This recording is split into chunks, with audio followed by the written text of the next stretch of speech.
Let's go back to the phones, by which I mean our Discord voice server, which you can find at davidpakman.com/Discord. There are so many people hoping to get on. Let's talk to some of them. Why don't we go to Ryan from Dallas, Texas? Ryan, you're on the air. Hi, David. Can you hear me? I can hear you fine. Hi, David. I'm a young black man, and I don't really consider myself to be too liberal or conservative. I kind of find myself in the middle. Okay. And I don't really like to cry wolf for every single issue with the minority. I like to assess it based on case by case basis.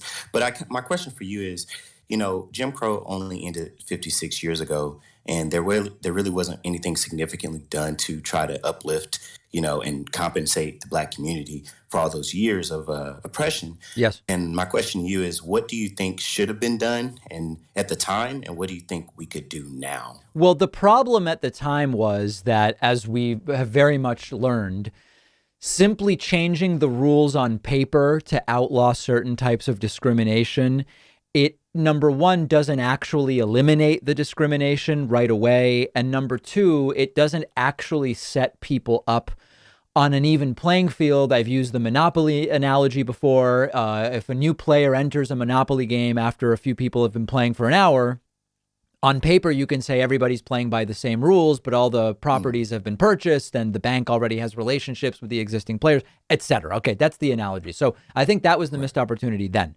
Now, I don't know if you're getting towards the idea of reparations or not. My thoughts on this, and people get very angry with me. Some people get angry with me when I say it, but this is an issue I've looked into to a significant degree. I don't claim to be an expert on it. I have not seen evidence that sort of throwing money at people is actually going to solve the issues that remain as vestiges of the slavery and Jim Crow era.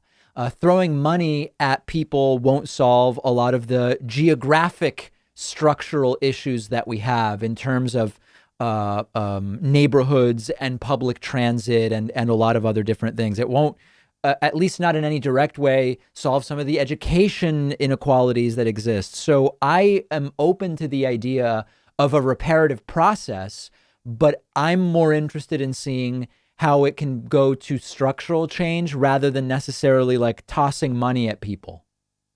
Right. I completely agree. I definitely think that there needs to be a new basic standard for, simply stuff like apartments. A lot of these people are living in these apartments that are just just horrid apartments. I used to live in some terrible apartments, rat infested when I was little. So, and also schools, they're Yeah. so underfunded, and you have these schools in the suburbs buying, new stadiums. So I'm completely on board with that. Now, let me ask you this. You said that you're not super left or right. What's an issue on which you consider yourself a centrist? Like, is there a social issue where you're a centrist? For instance, this bill that came out about the Equality Act, I completely agree that there needs to be some formal, regulation on not being discriminated because of your gender identity and things like that. But like, I don't agree with that that they should be able to play in the sport that they identify with.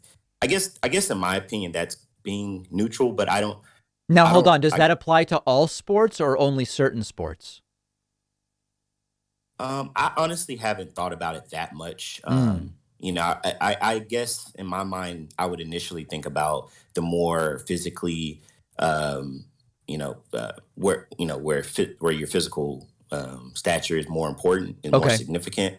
But I guess maybe it's just a defense mechanism because I want people to actually listen to me versus just to making assumptions about me because I'm a young black guy. So it So almost I don't sounds know. like, in a sense, you are taking some of these positions to posture as something other than a liberal. Um, maybe Hmm. maybe that could be the case. Yeah, I would think But about that.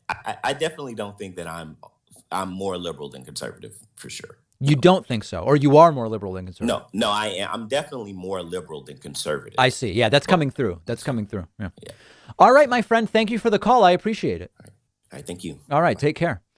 If you ever feel like you just don't have enough time to read all the books you want to read, you have to check out one of my favorite apps called Blinkist. Blinkist takes thousands of popular nonfiction books and distills each one down into an ebook or audiobook that you can get through in just 15 minutes, where you're getting all the key takeaways from the book. Just imagine how you'll be able to expand your horizons and knowledge by being able to soak up all of the important insights from 10 different books in an afternoon. Obviously, it's perfect for exposing yourself to a new book you otherwise wouldn't have time for, or you can use it to revisit a book you've already read, or use it to preview a book before you buy the full version and read it. I recently read A Brief History of Time, of course, by the great Stephen Hawking. This is a book that I have been aware of for so long, and other things got in the way, and it was fantastic to check it out on Blinkist. Blinkist has books on politics, philosophy, science. They have 27 different nonfiction categories, and a subscription is only about $8 a month, and you get the entire library. But you can try it totally free and get 25% off a subscription when you go to Blinkist.com/Pakman. I've put the link right underneath this video.